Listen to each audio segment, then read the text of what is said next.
In finance, most days whisper one day in 1992, roared on a grey Wednesday in September. The British pound met an unstoppable idea on by nightfall. An entire currency promise had snapped. This is the story of George Soros, the man some would soon call the one who broke the Bank of England. If you see a bubble, you don't stand in front of it to ride it. That line captures his edge. Not just analysis, conviction, and the nerve to scale it when the world still believed the opposite. To understand the trade, start with the mind behind it. George Soros grew up in Budapest, survived the war, moved to London, and studied at the London School of Economics. There, he absorbed a simple, dangerous thought. Our understanding of reality is imperfect hand. Our beliefs can change the very reality we are trying to measure. Soros called it reflexivity. Prices don't just reflect fundamentals.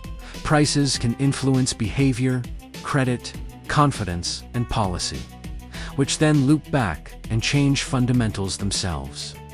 By the late 1980s, Soros's quantum fund had become a legend, with Stanley Druckenmiller leading day-to-day bets. Their method was disciplined. Looked for policies that promised stability, but were quietly at war with economic gravity. When they found one, they didn't nibble. They pressed. Enter Europe's exchange rate mechanism, the ERM, designed to keep member currencies inside narrow bands against one another as a prelude to the eventual euro. Britain joined in October 1990, effectively tethering the pound to the German Deutschmark. But the macro tides turned.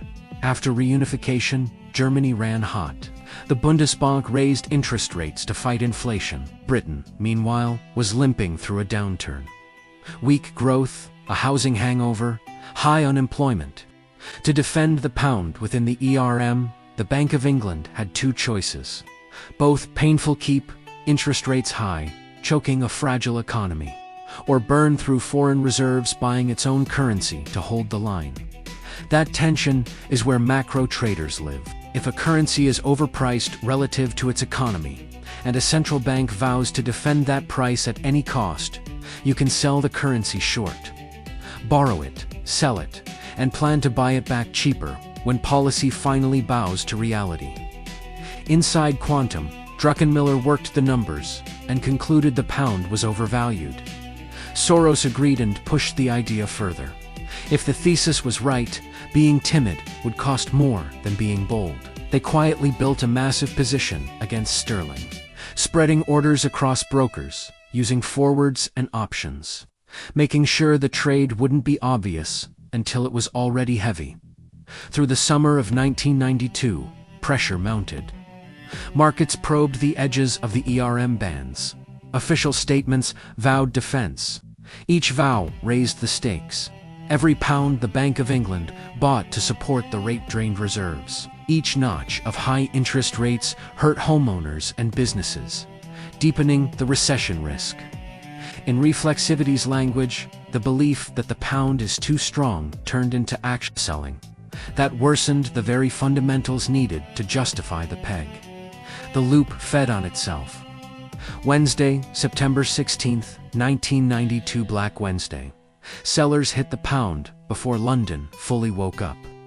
The Bank of England stepped in, buying sterling. The market barely flinched. Mid-morning, the government announced an emergency rate hike from about 10% to 12% to make holding pounds more attractive.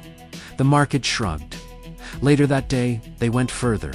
Rates would jump to 15%. For a country already struggling, that sounded less like confidence and more like desperation. Short sellers pressed harder. By late afternoon, the government reversed course. The hikes were withdrawn. The United Kingdom would leave the ERM. The fixed promise was gone. The pound slid lower. In a single day, the story changed. A policy defended with rhetoric, reserves, and rate shocks gave way to arithmetic. Quantum's position paid reportedly more than $1 billion in profit. Headlines crowned Soros, the man who broke the Bank of England. In trading rooms, he was also the palindrome. Soros reads the same forward and back a fitting nickname for a thinker obsessed with feedback loops. Was this brute force? Or theory meeting practice? Reflexivity says narratives can move the very fundamentals they claim to describe. The ERM's narrative credibility at any cost met a British economy that couldn't bear the cost. As investors sold pounds, defending the peg became more expensive. As the defense became more expensive, growth weakened. As growth weakened, belief in the peg faded further. Belief became behavior. Behavior altered fundamentals. Fundamentals killed the belief. Then came the twist. After the devaluation, Britain's economy recovered. A cheaper pound helped exports. Growth returned. History is messy, but the lesson is sharp. Holding the wrong price can be costlier than changing it. The aftermath was political and personal. The government's credibility took a deep wound. Critics blamed speculators for profiting from public pain. Supporters argued that markets enforce reality when policymakers refuse to. Soros became a symbol adored by some, attacked by others, then widened his focus to philanthropy through the Open Society Network. Agree or disagree with his influence, one fact remained: even mighty institutions cannot override fundamentals forever. So what can any investor or citizen take from Black Wednesday? First, prices shape behavior, and behavior shapes reality. Watch the feedback loops as closely as you watch the spreadsheets. Second, beware of policies that demand endless sacrifice to defend a number. Markets will test them, and real economies will pay the price first. Third, conviction only matters if you size it. When you're right about a structural mispricing, small bets waste time. Big bets change history on your own. But there's a deeper human lesson in this story. Reflexivity isn't just about currencies. It's about people, crowds, institutions. How stories we tell ourselves become the worlds we live in. In 1992, the story was that Britain could fix its currency to Europe and outlast the pain. Another story said the pain would break the promise. On Black Wednesday, the second story won. If you found this breakdown useful, where ideas meet the tape, make sure you subscribe right now. Like this video so others can find it. And tell me in the comments, Reflexivity.